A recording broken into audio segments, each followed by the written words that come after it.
बिस्मिल्लाहिर्रहमानिर्रहीम अस्सलाम वालेकुम। मैं हूं मोहम्मद तुफैल और आप देख रहे हैं मेरा यूट्यूब चैनल। तो व्यूअर्स, जैसा कि हमने प्रीवियस वीडियोस में biochemistry unit number 1 introduction to biochemistry और बायोकेमिस्ट्री यूनिट नंबर 2 कार्बोहाइड्रेट्स को ब्रीफली डिस्क्राइब किया था। तो आज हम एक न्यू सब्जेक्ट पढ़ने वाले हैं फर्स्ट सेमेस्टर का, जिसका नाम है माइक्रोबायोलॉजी। और ये माइक्रोबायोलॉजी हम स्टार्ट करेंगे unit number 1 introduction to microbiology. और इस यूनिट को हमने 2 पार्ट्स में डिवाइड किया है। पार्ट नंबर 1 आप मेरी स्क्रीन में देख सकते हैं और पार्ट नंबर 2 आपको मेरे यूट्यूब चैनल पर मिल जाएगा। तो बिना देर की स्टार्ट करते हैं आज का लेक्चर। तो फर्स्ट ऑफ ऑल यहाँ पे है कि व्हाट इज माइक्रोबायोलॉजी। माइक्रोबायोलॉजी है क्या? फर्स्ट ऑफ ऑल ये समझते हैं कि माइक्रोबायोलॉजी है क्या। तो microbiology is the branch of biology that deals with the study of classification, morphology, physiology and metabolism of micro organisms. तो फर्स्ट ऑफ ऑल माइक्रोबायोलॉजी जो है वो एक ब्रांच है बायोलॉजी की, जिसमें हम स्टडी करते हैं classification, morphology, physiology and metabolism of micro organisms. First of all तो आप ये ब्रेन अपने दिमाग में जो है बात बिठा लें कि हम जो है इसमें किसके बारे में स्टडी करते हैं। इसमें हम स्टडी करते हैं माइक्रो ऑर्गेनिज्म्स के बारे में। तो माइक्रो ऑर्गेनिज्म्स का मतलब ये है कि ऐसे जानदार जो हम अपनी आंखों से नहीं देख सकते, that we can not see with the naked eye but see with the help of microscope. अगर हम देख सकते हैं तो माइक्रोस्कोप की मदद से देख सकते हैं। उन जानदार को कहते हैं माइक्रो ऑर्गेनिज्म्स। तो हम माइक्रोबायोलॉजी में स्टडी करते हैं माइक्रो ऑर्गेनिज्म्स की क्लासिफिकेशन के बारे में, कि उनको जो है कैसे क्लासिफाई किया गया है। जैसे बैक्टीरिया है, वायरस है, फंजाई है, एल्जी है और आर्चिया है और बहुत सारे जो है दूसरे माइक्रो ऑर्गेनिज्म्स हैं। और उसके मॉर्फोलॉजी के बारे में पढ़ते हैं कि उसको उसके जो है शेप क्या है, उसकी साइज़ क्या है, उसकी जो मॉर्फोलॉजी क्या है। और उसके फिजियोलॉजी के बारे में पढ़ते हैं कि उसकी जो है फिजिकल अपीयरेंस क्या है, उसका जो है काम क्या है, वो कौन सा माइक्रो ऑर्गेनिज्म कौन सी डिजीज़ करवाता है, वो हम पढ़ते हैं माइक्रोबायोलॉजी में। और इसके मेटाबॉलिज्म के बारे में पढ़ते हैं कि ये जो है वो कैसे एनर्जी जो है हासिल करता है अपने फूड से। तो फर्स्ट ऑफ ऑल इसके जो फादर है, माइक्रोबायोलॉजी का जो फादर है उसको कहते हैं एंटोनी वेन लेवेनहॉक। तो ये जो है मोस्ट इम्पोर्टेंट एमसीक्यूज है अकॉर्डिंग टू एग्जाम्स, के father of microbiology is called Antonie van Leeuwenhoek, जो आप स्क्रीन पे देख सकती हैं। ओके, तो यहाँ पे अब हम ब्रीफली पढ़ रहे हैं कि माइक्रो ऑर्गेनिज्म्स है क्या। Those living organisms which cannot be seen through naked eyes but can be seen by using an instrument called microscope। ऐसे जानदार जो हम अपनी आंखों से ना देख सकें, ऐसे जानदार जो हम अपनी आंखों से ना देख सकें, अगर देख सकें तो किसकी मदद से, एक इंस्ट्रूमेंट की मदद से देख सकें जिसका नाम है माइक्रोस्कोप। तो आप इस वर्ड से ही समझ सकते हैं कि माइक्रो का मतलब है छोटा, ऑर्गेनिज्म्स का मतलब है जानदार, छोटे जानदार जो हम अपनी आंखों से ना देख सकें। तो ये है माइक्रो ऑर्गेनिज्म्स की डेफिनेशन। तो these micro organisms are said to be the first living organisms. और इसी माइक्रो ऑर्गेनिज्म्स जो है, माइक्रो ऑर्गेनिज्म्स को जो है वो पहला लिविंग ऑर्गेनिज्म्स कहा जाता है। These micro organisms are found everywhere on earth. अगर हम इनकी लोकेशन की बात करें तो ये दुनिया के हर कोने में पाए जाते हैं। तो कोई आपसे पूछे कि माइक्रो ऑर्गेनिज्म जो हैं वो दुनिया की नीस कहाँ पे पाए जाते हैं, तो आप उनको कहें कि ये जो है दुनिया के हर कोने में एवरीवेयर ऑन अर्थ पाए जाते हैं। तो इसका एग्जाम्पल है बैक्टीरिया, फंजाई, प्रोटिस्टा, अल्जी और वायरस। तो उसके बाद है ब्रांचेस ऑफ माइक्रोबायोलॉजी। ये हम ब्रांचेस पढ़ रहे हैं माइक्रोबायोलॉजी की। फर्स्ट ब्रांच है बैक्टीरियोलॉजी। बैक्टीरियोलॉजी जिसमें स्टडी होती है बैक्टीरिया के बारे में, बैक्टीरिया के बारे में स्टडी हो उसको कहते हैं बैक्टीरियोलॉजी। वायरोलॉजी जिसमें स्टडी ऑफ वायरस, वायरस के बारे में स्टडी हो उसको कहते हैं वायरोलॉजी। प्रोटोजोलॉजी जिसमें स्टडी ऑफ प्रोटोजोआ, प्रोटोजोआ के बारे में स्टडी हो उसको कहते हैं प्रोटोजोलॉजी। इम्यूनोलॉजी जिसमें इम्यूनिटी के बारे में स्टडी हो उसको कहते हैं इम्यूनोलॉजी। माइकोलॉजी जिसमें फंजाई के बारे में स्टडी हो उसको कहते हैं माइकोलॉजी। और फाइकोलॉजी जिसमें एल्गी के बारे में स्टडी हो उसको कहते हैं फाइकोलॉजी। तो ये जो एमसीक्यूज हैं ये भी एग्जाम्स के पॉइंट ऑफ व्यू से मोस्ट इंपॉर्टेंट हैं। ये भी एग्जाम्स में आ सकता है कि the study of bacteria is called bacteriology, the study of protozoa is called protozoology, immunity study of immunity immunology, और फंजाई की स्टडी को माइकोलॉजी और एल्गी की स्टडी को फाइकोलॉजी कहते हैं। तो ओके, तो यहाँ पे importance in relevance to nursing कि माइक्रोबायोलॉजी की जो है नर्सिंग के हिसाब से कौन सी इम्पोर्टेंस है, नर्सिंग में जो है वो कौन सी इम्पोर्टेंस, कौन सी अहमियत रखता है माइक्रोबायोलॉजी, और नर्सिंग से जो है वो कैसे रिलेट करता है माइक्रोबायोलॉजी। तो यहाँ पे कह रहा है कि microbiology is very important and useful which enables the nurses to, microbiology जो है वो बहुत ही इम्पोर्टेंट और काम की चीज़ है जो नर्सिस को इस काबिल बनाती है कि वो जान सकें nature and behaviour of micro organisms के नेचर और बिहेवियर को जान सकें। कौन से माइक्रो ऑर्गेनिम्स? जो इन्फेक्शियस डिजीज करवाते हैं। कौन से माइक्रो ऑर्गेनिम्स? जो रिलेट करते हैं इन्फेक्शियस डिजीज से। तो हमें जो है अगर माइक्रोबायोलॉजी हम पढ़ेंगे तो हमें जो है नेचर और बिहेवियर के बारे में पता चलेगा कि इस माइक्रो ऑर्गेनिम्स के नेचर क्या है, बिहेवियर क्या है, कौन सा माइक्रो ऑर्गेनिम्स कौन सी डिजीज करवा रहा है, और इसका जो है हल क्या है, इसका जो है मीन्स इससे जो है डायग्नोस हम कर सकते हैं इजीली, और इससे जो है इसका इलाज हम किसी इलाज कर सकते हैं, और इससे जो है मेडिसिन्स दे सकते हैं अच्छे तरीके से। तो ये जो है इम्पोर्टेंस है अकॉर्डिंग टू नर्सिंग।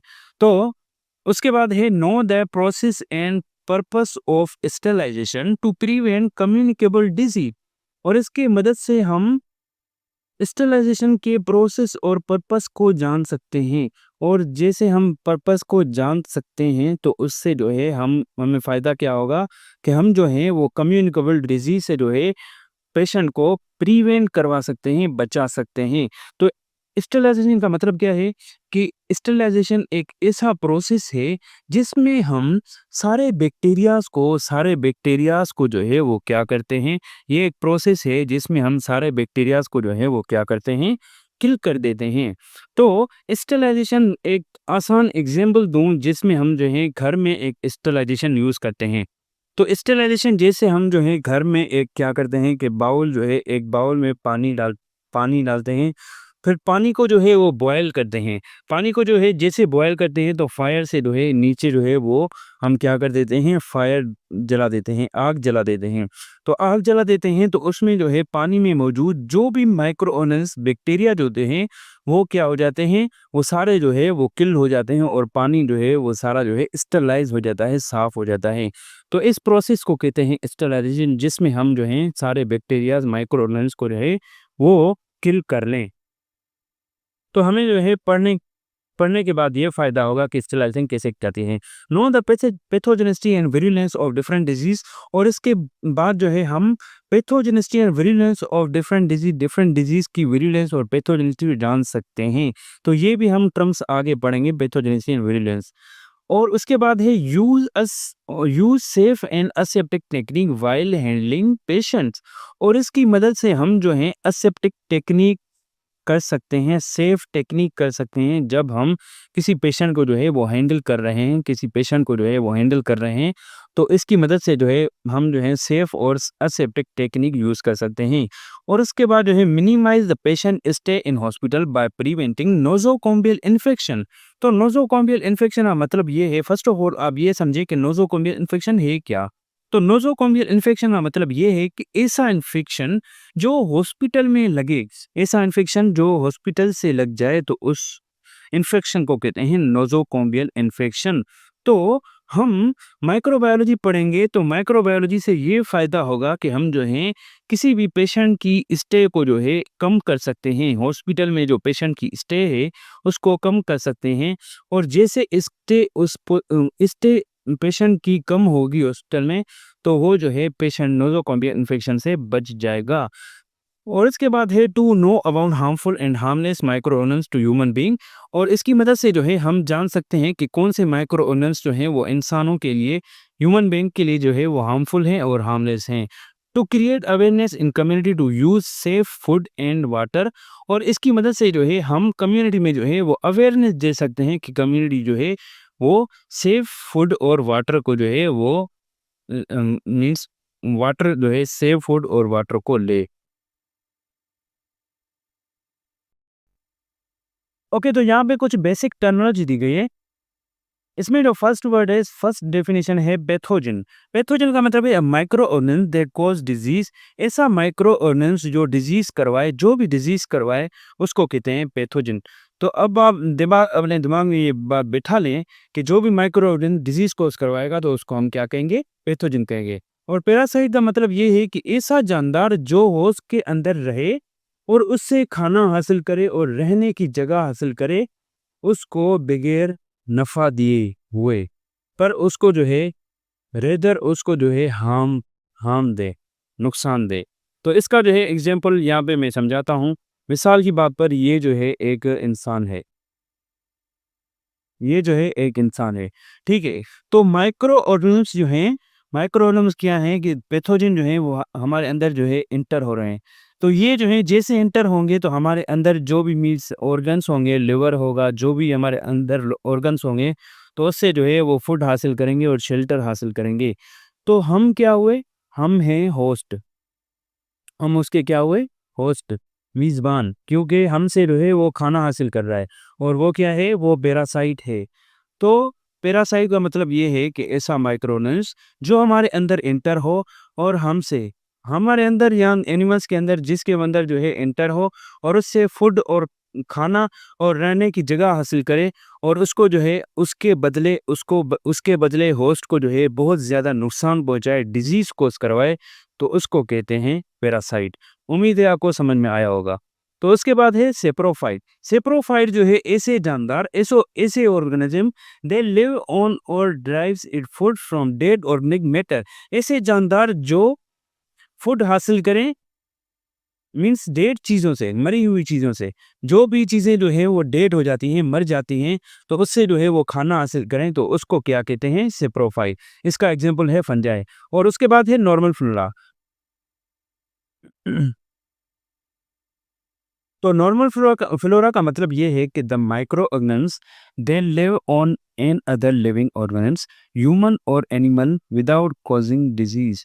ऐसा माइक्रो ऑर्गेनिज्म्स जो दूसरे किसी लिविंग ऑर्गेनिज्म्स के अंदर रहे, किसी जानदार के अंदर रहे, पर उसको जो है वो डिजीज कोस ना करवाए। अब यहाँ पे देखो, ये जो है पैरासाइट था, वो जो है वो इसको क्या करवा रहा था? डिजीज कोस करवा रहा था।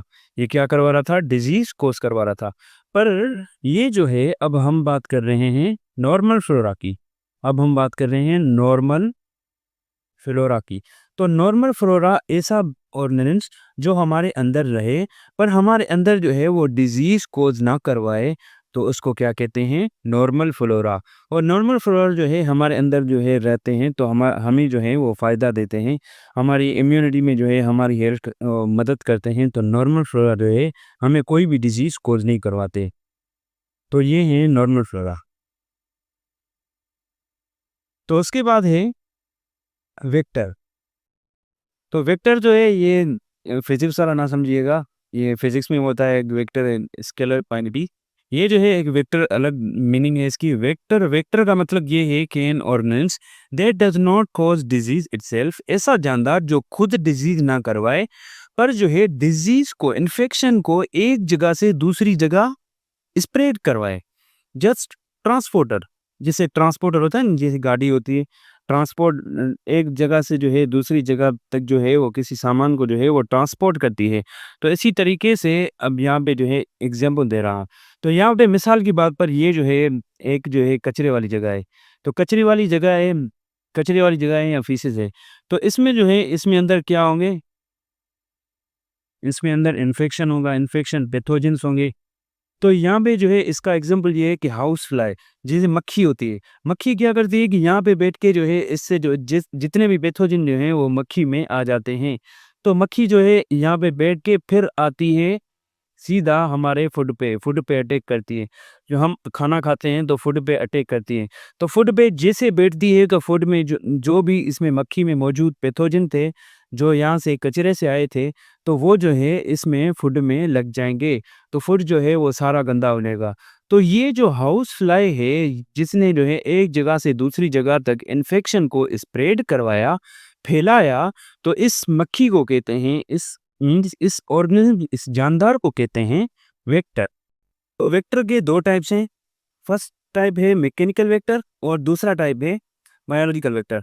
तो मैकेनिकल वेक्टर तो आपको मैंने समझा दिया था कि मैकेनिकल वेक्टर जो है जस्ट इन्फेक्शन को जो है एक जगह से दूसरी जगह तक स्प्रेड करवाए, तो उसको कहते हैं मैकेनिकल वेक्टर। ये जो है हाउस फ्लाई क्या है? मैकेनिकल वेक्टर है, जो एक जगह से दूसरी जगह तक जस्ट इन्फेक्शन को जो है स्प्रेड करवाए। अब बायोलॉजिकल वेक्टर का मतलब ये है कि बायोलॉजिकल वेक्टर, इसका एग्जांपल ये है कि फीमेल एनाफोलिस मॉस्किटो। ये मॉस्किटो होती है जो हमारी बॉडी में जो है बाइट करती है। बाइट जैसे करती है तो हमारी बॉडी में अंदर बाइट करती है, तो इसके अंदर एक पैथोजन होता है जिसको कहते हैं प्लाज्मोडियम। तो हमारे अंदर जो है इंजेक्ट करती है प्लाज्मोडियम को। तो ये जो है पैथोजन हमारे अंदर जाके हमारे जो अंदर लिवर होता है, तो लिवर से जो है फूड हासिल करती है, हमें जो है डिजीज कोस करवा देती है। फिर जो है ये जो है फीमेल एनाफोलिस मॉस्किटो जो है वापस आती है, तो फिर जो है प्लाज्मोडियम यहीं पे जो है इंतजार करता है इसका, तो वापस आके जो है प्लाज्मोडियम को अपने साथ लेके जाती है। तो ये जो है एक पीरियड वाइज जो है, एक सीक्वेंस वाइज जो है, एक चेन है, एक सीक्वेंस वाइज जो है एक इन्फेक्शन कॉज हुआ, तो इसको कहते हैं बायोलॉजिकल वेक्टर। तो उम्मीद है कि आपको ये भी समझ में आया होगा।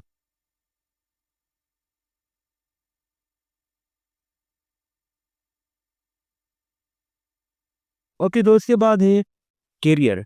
कैरियर का मतलब ये है कि एक ऐसा इन्फेक्टेड पर्सन और एनिमल, ऐसा इन्फेक्टेड इंसान या पर्सन, इन्फेक्टेड मतलब ये जो है इन्फेक्ट हुआ है किसी माइक्रो ऑर्गेनिज्म से, डिजीज से इन्फेक्ट हुआ है, who does not have apparent clinical disease, जिसको अभी कोई भी डिजीज नहीं है, but a potential source of infection to other, पर जो है दूसरों के लिए जो है इन्फेक्शन का सबब बने, सोर्स बने, तो उसको कहते हैं, उस आदमी को या उस एनिमल को कहते हैं कैरियर। तो इसका आसान मतलब ये है कि उसको जो है पहले किसी डिजीज़ ने जो है हमला किया था, तो उस अब जो है उसको वो डिजीज़ ख़त्म हो गई है, पर डिजीज़ ख़त्म हो गई है तो वो जो है माइक्रो ऑर्गेनिज़्म अब भी उसकी बॉडी में, कैरियर की बॉडी में मौजूद हैं। तो अब वो क्या हो गया? कैरियर हो गया। वो पर्सन, जो इन्फेक्टेड पर्सन है, वो अब उस माइक्रो ऑर्गेनिज़्म को क्या कर रहा है? कैरी कर रहा है। उसको कैरी कर रहा है, कैरियर कर रहा है। तो जैसे जो है वो दूसरे इंसान से या किसी इंसान से कांटेक्ट करेगा, तो उसको जो है वो इन्फेक्शन हो जाएगा। तो उस इंसान को कहते हैं कैरियर। उसके बाद है infection, the invasion and growth of micro organism. इसका इन्फेक्शन का मतलब ये है कि the invasion and growth of micro organism की ग्रोथ और माइक्रो ऑर्गेनिज्म फैल जाए, तो उसको कहते हैं इन्फेक्शन। इंक्यूबेशन पीरियड, अब ये जो है ये समझने की बात है कि इंक्यूबेशन पीरियड क्या है? The time from the moment of exposure to an infectious agent until sign and symptoms of the disease appear. अभी कह रहा है यहाँ पे, एक मैं एग्जांपल देके समझा रहा हूँ इंक्यूबेशन पीरियड का मतलब। तो वही जो है मैं एक इंसान बना रहा हूँ, ये जो है इंक्यूबेशन पीरियड। तो इंक्यूबेशन पीरियड में क्या होता है कि इंक्यूबेशन पीरियड में कोई ऐसा जो है माइक्रोऑर्गेनिम्स हमारे अंदर इंटर हुआ, हमारे अंदर इंटर हुआ, हमारे अंदर इंटर होने से लेकर साइन और सिम्टम्स शो होने तक बीच में जो भी वक्त है ना, उसको कहते हैं इंक्यूबेशन पीरियड। बीच में जो भी पीरियड है, जो भी पीरियड लगा, उसको कहते हैं इंक्यूबेशन पीरियड। मिसाल के बाद पर जो भी माइक्रो ऑर्गेनिल्स हमारी बॉडी में आएगा, एंटर होगा, तो कुछ अरसे के बाद वो जो है साइन और सिम्टम्स अपनी शो करेगा। ज़ाहिर है डिजीज़ कोस करवाएगा तो साइन और सिम्टम्स शो होगी। उसको जो है कभी मीन्स गले में दर्द होगा या बुखार होगा, एग्जाम्पल दे रहा हूँ। तो ये जो है साइन और सिम्टम्स शो होंगे, तो इसको कहते हैं इंक्यूबेशन पीरियड। तो यहाँ पे देखें, ये देखें ऐसे ही लिखा हुआ है कि the time from the moment of exposure, ऐसा टाइम जिसमें जो है वो इन्फेक्शियस एजेंट जो है वो एक्सपोज हो रहा है, हमारे अंदर आ रहा है, उससे लेकर साइन और सिम्टम्स शो होने तक बीच में जो भी वक्त है उसको कहते हैं incubation period. Pathogenesis the ability of micro organisms to cause disease. Micro organisms जानदार की डिजीज कोस करवाने की सलाहियत जो है, जो एबिलिटी है डिजीज कोस करने की, उसको कहते हैं पैथोजेनेसिस। विरुलेंस द डिग्री और इंटेंसिफाई लेवल ऑफ पैथोजन। जो पैथोजन की जो शिद्दत है, जिस शिद्दत से, जिस ताकत से वो हमें डिजीज कोस करवा रहा है, तो उस शिद्दत को कहते हैं विरुलेंस। स्टेलाइजेशन एक प्रोसेस है जिसमें हम जो है सारे जो है माइक्रोबियल लाइफ को जो है वो डिस्ट्रॉय करते हैं, उसको कहते हैं स्टेलाइजेशन। तो ये मैंने आपको पहले ही समझा दिया था। तो उसके बाद है बैक्टीरिसाइड। बैक्टीरिसाइड जो है अ सब्सटेंस और एजेंट दैट किल्स बैक्टीरिया। ऐसा सब्सटेंस या एजेंट जो हम बैक्टीरिया को किल करने के लिए यूज करें तो उसको कहते हैं बैक्टीरिसाइड। पास्चुराइजेशन एक हीट ट्रीटमेंट प्रोसेस है जो डिस्ट्रॉय करता है pathogenic microorganisms in certain food and beverages. जो भी पैथोजेनिक माइक्रोऑर्गेनिम्स फूड में या किसी चीज में मौजूद हैं, उसको हम डिस्ट्रॉय करें तो उस प्रोसेस को कहते हैं पास्चुराइजेशन। डिसइंफेक्टेंट का मतलब ये है कि ऐसा एजेंट जो माइक्रो ऑर्गेनिम्स को किल करे इन एनिमेट चीज़ों से, नॉन लिविंग चीज़ों से, उसको कहते हैं डिसइंफेक्टेंट। नॉन लिविंग चीज़ों से, नॉन लिविंग ऑब्जेक्ट्स से किसी माइक्रो ऑर्गेनिम्स को किल करे तो उसको कहते हैं डिसइंफेक्टेंट। और एंटीसेप्टिक जो माइक्रो ऑर्गेनिम्स को किल करे लिविंग थिंग्स से, जो भी लिविंग थिंग्स से माइक्रो ऑर्गेनिम्स को किल करे तो उसको कहते हैं एंटीसेप्टिक। तो ये थे कुछ बेसिक टर्मिनोलॉजीज। तो अब हम पढ़ रहे हैं मेन चीज, जो कि इस यूनिट की मेन चीज है, और वो है contribution of scientist in the field of microbiology. तो माइक्रोबायोलॉजी की फील्ड में जो है कौन कौन से साइंटिस्ट ने जो है वो कंट्रीब्यूशन दिया था, अपना हिस्सा डाला था। तो फर्स्ट साइंटिस्ट जो है यहाँ पे, जो फर्स्ट साइंटिस्ट है वो है एंटोनी वेन ल्यूवेनहॉफ, जिसको हम जो है फादर ऑफ माइक्रोबायोलॉजी कहते हैं। तो इसका जो है वो कौन सा कंट्रीब्यूशन है, तो फर्स्ट ऑफ ऑल ये जो है एक डेल्फ हॉलैंड का रहने वाला था। He was the first person to observe and accurately describe micro organisms. ये एक पहला इंसान था जिसने जो है एक्यूरेट तरीके से माइक्रो ऑर्गेनिम्स को जो है वो ऑब्जर्व किया था और डिस्क्राइब किया था। कौन से micro organisms? Bacteria and protozoa. Bacteria और प्रोटोजोआ को जो है वो फर्स्ट इंसान था जिसने जो है अच्छे तरीके से जो है वो डिस्क्राइब किया था, और इसको नाम दिया था एनिमल्क्यूल्स। एनिमल्क्यूल्स का मतलब है लिटिल एनिमल्स। और ये कौन सी डेट पे दिया था? 1676 ईस्वी में दिया था, which we now refer to as micro organisms, और जिसको हम आज माइक्रो ऑर्गेनिम्स के नाम से पहचानते हैं। तो बेसिकली ये जो है एक डच लाइनर मर्चेंट था, पर ये अपना ज़्यादातर जो वक्त था सिंपल माइक्रोस्कोप बनाने में खर्च करता था। तो इसका जो शौक था सिंपल माइक्रोस्कोप में के बनाने में जो है वो ज़्यादातर जो इसका टाइम लगता था वो इसमें लगता था। It is composed of double convex lenses. ये जो माइक्रोस्कोप इसने जो बनाया था वो बना हुआ था डबल कॉन्वेक्स लेंसेज से, जो held between two silver plates, जो दो सिल्वर प्लेट्स के बीच में जो है वो हेल्ड किया गया था। ही कंस्ट्रक्टेड और 250 स्मॉल पावर माइक्रोस्कोप, और इसने जो है 250 स्मॉल पावर माइक्रोस्कोप बनाया था जो कि तकरीबन 50 टू 300 टाइम्स जो है वो मैग्नीफाई कर सकता था। तो यहाँ पे कह रहा है कि Leeuwenhoek was the first person to produce precise correct description to bacteria and protozoa using a microscope he made himself. तो ये जो था ये पहला इंसान था जिसने जो है करेक्ट डिस्क्रिप्शन बताई थी, करेक्ट साइज बताई थी बैक्टीरिया और प्रोटोजोआ की। बैक्टीरिया और प्रोटोजोआ के बारे में जो है करेक्ट जो प्रिसाइज डिस्क्रिप्शन की थी, using a microscope he made himself. Microscope use करके जो इसने खुद बनाया था। तो ये जो था लेवेनहुइक एक पहला इंसान था जिसने जो था बेहतरीन तरीके से बैक्टीरिया और प्रोटोजोआ को जो है प्रिसाइज डिस्क्राइब किया था माइक्रोस्कोप में, जो इसने खुद बनाया था। Because of this extra ordinary contribution, और इसकी बेहतरीन कंट्रीब्यूशन की वजह से इसको जो है फादर ऑफ माइक्रोबायोलॉजी कहा गया। First to record microscopic observation of muscle fibres, ये पहला इंसान था जिसने माइक्रो ऑब्जर्वेशन की थी मसल फाइबर की, बैक्टीरिया की, स्पर्म की, blood flow and small blood vessels, और ब्लड फ्लो जो करता है स्मॉल ब्लड वेजल्स में। He looked a protozoa in rain water, और इसने जो है फर्स्ट प्रोटोजोआ को जो है कहाँ देखा था, रेन वाटर में, बारिश वाले पानी में देखा था, पॉन्ड्स वाटर में और वेल वाटर में, कुएं वाले पानी में जो है इसने देखा था। फर्स्ट डिस्क्राइब द स्पर्मेटोजोआ, ये पहला इंसान था जिसने स्पर्मेटाजोआ को डिस्क्राइब किया था। स्पर्मेटोजोआ कहते हैं sperm of insect, dogs and human. के बाद है फ्रांसिस्को रेडाए, तो इसका जो है इसका भी बहुत अच्छा मीन्स एक कंट्रीब्यूशन रहा है माइक्रोबायोलॉजी में। तो Francesco Redi was a Italian physician, neutralist और sorry naturalist, biologist and poet. ये जो था फ्रांसिस्को रेडाए जो था इटालियन फिजिशियन था, और फिजिशियन था, नेचुरलिस्ट था, बायोलॉजिस्ट और पोएट था।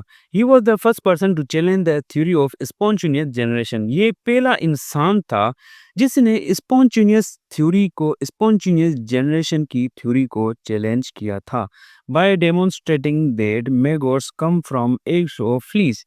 और ये डेमो देके कि मेगोट्स जो हैं वो किससे आते हैं, फ्लीस के अंडों में से आते हैं, मक्खियों के अंडों में से आते हैं। When microorganisms were known to exist, most scientists believed that such simple forms could surely arise through spontaneous generation। जब माइक्रोऑर्गेनिज्म जो हैं वो मीन्स सबको पता चला कि ये जो है एग्जिस्ट करते हैं, अपनी मीन्स मौजूदगी का एहसास दिलवाया जब माइक्रो ऑर्गेनिज्म ने, तो ज़्यादातर जो साइंटिस्ट थे वो ये बिलीव रखते थे कि ये जो छोटी सी जिंदगियां हैं, ये छोटी सी सिंपल जो जिंदगियां हैं, ये ज़रूर जो है स्पॉन्टेनियस जनरेशन ये खुद ब खुद हुई होंगी। तो स्पॉन्टेनियस जनरेशन का मतलब ये है कि जो खुद ब खुद जनरेशन आए। तो पहले वाले जो साइंटिस्ट थे वो ये समझते थे कि ये जो छोटी सी जिंदगियां हैं ये खुद आई हैं, ये खुद ब खुद पैदा हुई हैं, इनको किसी ने पैदा नहीं किया, ये खुद ब खुद आई हैं। So that is to say life was thought to spring spontaneously from mud and lakes or anywhere with sufficient nutrients। इसी तरीके से ये समझते थे कि ये जो छोटी सी जिंदगियां हैं ये मीन्स खुद ब खुद आई हैं मड से, मिट्टी से, लेक से और ऐसी जगह से जहाँ पे जो है न्यूट्रिएंट पाई जाती है। So this concept was so compelling that it persisted until late into the 19th century, और 19th century तक ये जो है कॉन्सेप्ट चलता रहा। The ancient belief in spontaneous generation of first of all challenge by radii, तो पहला इंसान जिसने स्पॉन्टेनियस जनरेशन को जो है वो चैलेंज किया तो उसका नाम है फ्रांसिस्को रेडाई। तो ये भी क्वेश्चन एमसीक्यूज आ सकता है कि वो first challenge the theory of spontaneous generation, तो आप कह सकते हैं कि वो कौन है, फ्रांसिस्को रेडाई। वो carried out series of experiment on decaying meat and ability to produce maggots spontaneously, और इसने जो है स्पॉन्टेनियस जनरेशन की थ्योरी को जो है रिजेक्ट करके, चैलेंज करके, इसने जो है अपना एक एक्सपेरिमेंट दिया जिसमें इसने जो है डिकेइंग मीट, एक खराब मीट यूज़ किया, और मेगोट्स की जो है स्पॉन्टेनियसली जो मेगोट्स होते हैं उसकी एबिलिटी को जाहिर किया। तो अब ये जो है अब ये एक्सपेरिमेंट हम पढ़ रहे हैं। While many people agreed with Aristotle's that maggots can emerge from dead organic matter, तो ज़्यादातर जो इंसान थे वो अरिस्टोटल की बात पर जो है वो एग्री कर रहे थे कि ये जो हैं इमर्ज हुए हैं डेड ऑर्गेनिक मैटर से, मरी हुई चीज़ों से, एंड द सॉइल और मिट्टी से। तो Redi was able to dismiss this through his research and experiment. तो रेडाई जो है वो इस काबिल बन गया कि वो जो है इस जो ये जो गलत थ्योरी थी उसको जो है वो रिजेक्ट कर सके अपने एक्सपेरिमेंट से। तो इसने जो है क्या-क्या यूज़ किया? Using flies, meat, jars, drink cloths. तो इसने जो है वो कुछ फ्लीस यूज़ किए और मीट कोर्स यूज़ किया, जार्स यूज़ किए, जो आप यहाँ पे जो है स्क्रीन पे देख सकते हैं, और क्लॉथ्स यूज़ किए। रेड आई डिज़ाइन ए 3 पार्ट एक्सपेरिमेंट, और रेड आई ने जो है वो 3 पार्ट एक्सपेरिमेंट डिज़ाइन किया। 3 पार्ट जो है एक्सपेरिमेंट के बनाए। One jar was left open with a fresh piece of meat inside, another jar was tightly sealed with meat inside, and third jar with cloth sealed the top with meat inside। तो इसने जो है experiment में एक jar में जो है वो मीट रख दिया और वो जार जो है वो ऊपर से पूरा जो है वो ओपन कर दिया, खोल दिया और दूसरे जार में अंदर मीट रख दिया और दूसरे जार में जो है वो ऊपर से क्या कर दिया, उसको जो है वो सील पे कर दिया, सील से जो है वो बंद कर दिया और तीसरे जार से जो है उसने जो है मीट रख दिया और ऊपर से जो है वो क्लॉथ से जो है, कपड़े से जो है उसने जो है वो उसको बंद कर दिया। तो Redi was able to have successful result. तो रेड आई जो है वो सक्सेसफुल रिजल्ट के काबिल हो गया। तो आप यहाँ पे स्क्रीन पे देख सकते हैं कि ये जो है, तो पहले वाले जो इंसान थे, पहले वाले जो साइंटिस्ट थे, वो ये समझते थे कि ये जो है वो खुद ब खुद जो है वो मीट से जो है वो मेगोट हो जाते हैं।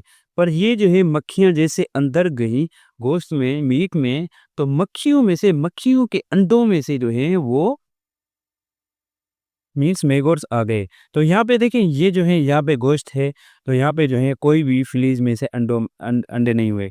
तो यहाँ पे देखें, तो इसका जो प्रूफ किया इसने, जो इसको जो है प्रूफ किया मेन सही तरीके से जो प्रूफ किया इसमें किया। ये देखें, यहाँ पे जो है गोश्त पड़ा हुआ है। तो पहले वाले इंसान क्या समझते थे, पहले वाले जो साइंटिस्ट थे वो क्या समझते थे कि ये जो है किसी भी न्यूट्रिएंट में जो है वो स्पॉन्टेनियस जनरेशन खुद ब खुद जो है ये पैदा होते हैं।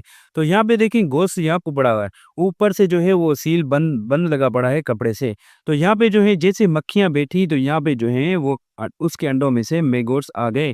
तो इसका मतलब ये है कि ये जो है मेगोट्स जो हैं वो मक्खियों के अंडों में से आते हैं, ना कि गोश्त से या किसी न्यूट्रिएंट भरी चीज़ से। तो इसने जो है वो कामयाबी से इसका जो है एक्सपेरिमेंट जो है वो कामयाब हो गया। तो सब सारा जो है ये लिखा हुआ है जो मैंने आपको बताया था। तो this experiment shows that the maggot drive from the flies and not meat himself. और इसके एक्सपेरिमेंट ने ये शो करवाया कि फ्लीज और मेगोट्स जो हैं वो फ्लीज के अंडों में से आते हैं, गोश्त में से नहीं आते। After publishing his work, many people were still unsure of their beliefs on spontaneous generation. Publish होने के बाद, इसके एक्सपेरिमेंट पब्लिश होने के बाद फिर भी ज़्यादातर जो लोग थे जिसका बिलीफ था स्पॉन्टेनियस जनरेशन पे, वो जो है फिर भी इसको जो है नहीं मान रहे थे। तो फाइनली स्पॉन्टेनियस जनरेशन को डिसमिस किया लोवेस पास्चर ने 1862 में। तो Louis Pasteur was a French biologist. ये फ्रेंच बायोलॉजिस्ट था, माइक्रोबायोलॉजिस्ट और केमिस्ट था, जिसने renowned for his discovery of principle of vaccination, जो जाना जाता है वैक्सीनेशन की डिस्कवरी के बारे में। इसने जो है वैक्सीन को डिस्कवर किया, माइक्रोबियल फर्मेंटेशन और पास्चराइजेशन को डिस्कवर किया। तो ये भी एमसीक्यूज आ सकते हैं। The concept of spontaneous generation was finally put on risk by French chemist Louis Pasteur in an inspired set of experiment involving a goose neck flask. तो ये जो कॉन्सेप्ट था स्पॉन्टेनियस जनरेशन का, उसको तकमील देने के लिए, ये जो तकमील तक, आखिरी मरहले तक पहुंचा, जो रेस्ट में आ गया, किसके बाद? फ्रेंच केमिस्ट लुईस पास्चर के बाद।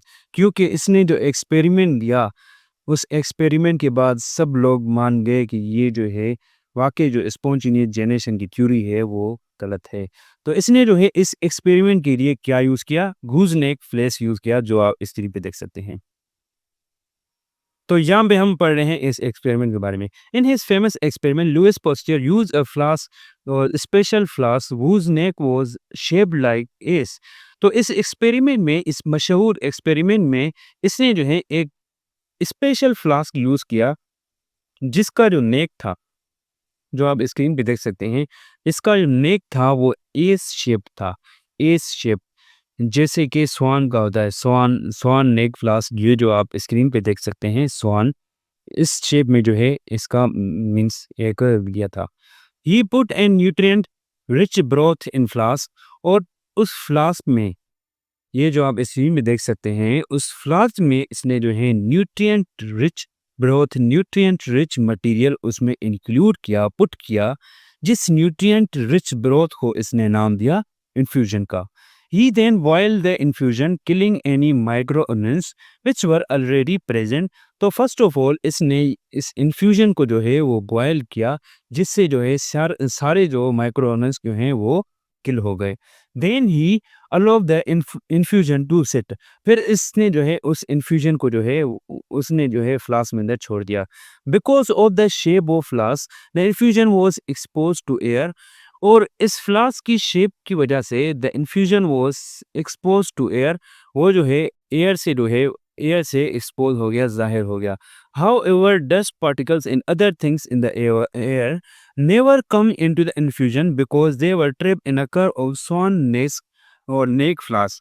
तो जो भी डस्ट पार्टिकल से जो भी मीन्स बैक्टीरिया या डस्ट पार्टिकल थे वो उसमें जो है इन्फ्यूजन में नहीं आ पाए। क्यों?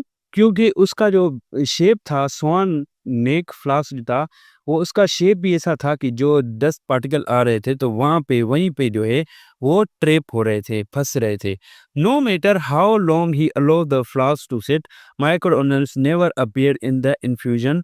और इसी तरीके से इसने जो है फ्लास्क में उस न्यूट्रिएंट भरे इन्फ्यूजन को रखा हुआ था। तो उसके बाद मीन्स बहुत देर तक जो है कब मीन्स माइक्रोऑर्गेनिल्स उसके अंदर इंटर नहीं हुए।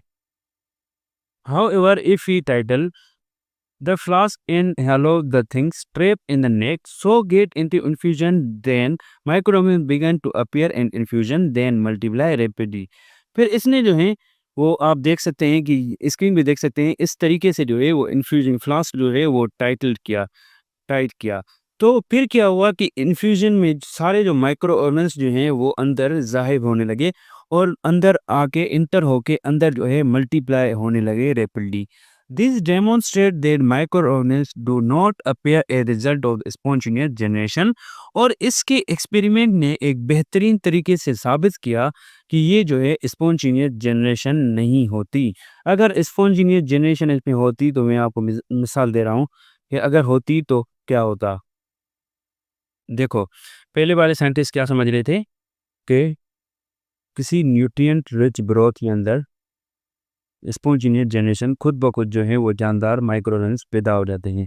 तो इसने ये शो करवाया कि ये जो फ्लास्क था, फ्लास्क के ज़रिए जो है वो कोई भी माइक्रो ऑर्गेनिल्स अंदर इंटर नहीं हो रहा था, सब जो है यहाँ पे ट्रैप हो रहे थे। तो उसके अंदर जो न्यूट्रिएंट पड़ा हुआ था तो उसमें कोई भी माइक्रो ऑर्गेनिल्स शो नहीं हुआ। तो ये साबित इसने करके दिखाया कि स्पॉन्टेनियस जनरेशन वाली थ्योरी जो है वो 100% जो है वो गलत है। और इसने जो है this demonstrate that microorganisms do not appear as a result of spontaneous generation. Instead, they are introduced into food through dust particles। और इसने ये जो है साबित कर लिया कि ये जो है स्पॉन्टेनियस जनरेशन के ज़रिए नहीं ज़ाहिर होते, खुद ब खुद जनरेशन ये खुद ब खुद नहीं आती, पर इसको जो है वो इंट्रोड्यूस करवाया जाता है फूड में डस्ट के ज़रिए। अगर ये इंट्रोड्यूस होंगे फूड में तो खुद ब खुद जो है मल्टीप्लाई करेंगे rapidly. Pasteur thus in 1858 finally resolved the controversy of spontaneous generation and proved that microorganisms are not spontaneously generated from inanimate object matter but arise from other microorganisms। और इसने जो है 1858 में फाइनली जो है इस वो स्पॉन्टेनियस जनरेशन को जो है वो मीन्स रिजोल्व कर दिया, इसके मसले को हल कर दिया। और ये जो है मीन्स प्रूव करके दिखाया कि ये जो है स्पॉन्टेनियस जनरेशन जो है वो इनएनिमेट चीज़ों से नहीं आती, नॉन लिविंग थिंग्स से खुद ब खुद पैदा नहीं होती, पर ये जो है दूसरे माइक्रो ऑर्गेनिल्स से आते हैं। तो उसके बाद एक लास्ट एक साइंटिस्ट रह गया है जिसका नाम है लुइस पास्चर। तो इसका बेस्ट कंट्रीब्यूट है माइक्रोबायोलॉजी में। इसने जो है स्टेलाइजेशन का कॉन्सेप्ट दिया, हॉट एयर ओवन का ऑटोक्लेव, एंथ्रेक्स वैक्सीन का, rabies vaccine and build the Pasteur Institute. ये जो है सारे इसके कारनामे ने। तो around the same time that Pasteur was doing this experiment, a doctor named Robert Koch was working on many experiments। जब ये पास्चर ये एक्सपेरिमेंट कर रहा था तो उसी वक्त ये एक डॉक्टर नामी रॉबर्ट कोच जो अपने एक्सपेरिमेंट में जो है काम कर रहा था। तो इसका एक्सपेरिमेंट क्या है हम पढ़ रहे हैं। There are following work of Robert Koch. They are finding the cause of some very nasty animal disease first anthrax and tuberculosis. तो इसने जो है finding the cause of some very nasty animal disease, तो इसने जो है खतरनाक animal की डिजीज जो है उसके सबब को फाइंड किया कि वो जो है वो एनिमल की डिजीज जो है वो क्यों होती है, उसके सबब को किसने फाइंड किया, रॉबर्ट कोच ने। और फर्स्ट जो है एंथ्रेक्स और ट्यूबरकुलोसिस डिजीज को इसने फाइंड किया। He gave the first direct demonstration of the role of bacteria and causing disease, और इसने जो है डायरेक्ट डेमोन्स्ट्रेशन दिया और रोल बताया, अहम किरदार बताया बैक्टीरिया का डिजीज कोज करवाने में। तो बैक्टीरिया का जो है वो कौन सा किरदार है डिजीज कोज करवाने में। ही was the first German physician who first of all isolated anthrax. ये एक पहला जर्मन फिजिशियन था जिसने फर्स्ट ऑफ ऑल जो है आइसोलेट किया एंथ्रेक्स बेसिलस को, जो बैक्टीरिया था एंथ्रेक्स बेसिलस को, bacillus anthracis the cause of anthrax, जो एंथ्रेक्स बीमारी का कोज है, इन 1876।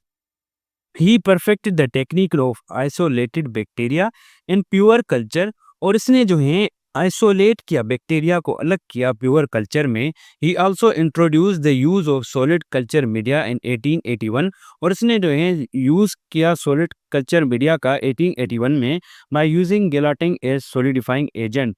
और 1882 में इसने डिस्कवर किया माइक्रोबैक्टीरियम ट्यूबरकुलोसिस। माइक्रोबैक्टीरियम ट्यूबरकुलोसिस 1882 में इसने डिस्कवर किया। तो ये एमसीक्यूज भी आ सकते हैं। ओके, तो यहाँ पे इसके 4 पोस्टुलेट्स हैं कोच के, sorry he propose coach postulate which were publish in 1884। इसने जो है कोच पोस्टुलेट दिए जो पब्लिश हुए 1884 में, and are corner stone of germ theory of disease, और इसने जो है जर्म थ्योरी ऑफ डिजीज दी, and are still in use today to prove the etiology. और ये जो है आज तक यूज की जाती है किसके लिए, प्रूव करने के लिए, इटियोलॉजी प्रूव करने के लिए। तो इटियोलॉजी क्या है, इटियोलॉजी का मतलब है स्पेसिफिक कोज। तो उस बीमारी का कोज क्या है, उस कोज को कहते हैं, जो सबब है बीमारी का उसको कहते हैं etiology of an infectious disease. He perform the experiment through which the gave बोसलेस, और इसलिए जो है एक्सपेरिमेंट किया जो हम यहाँ पे पढ़ रहे हैं। तो ये आप देख सकते हैं इसके जो है 4 कुछ पोस्टुलेट्स हैं। तो the organisms, first of all the organisms causing the disease can be found in sick individual but not in healthy once.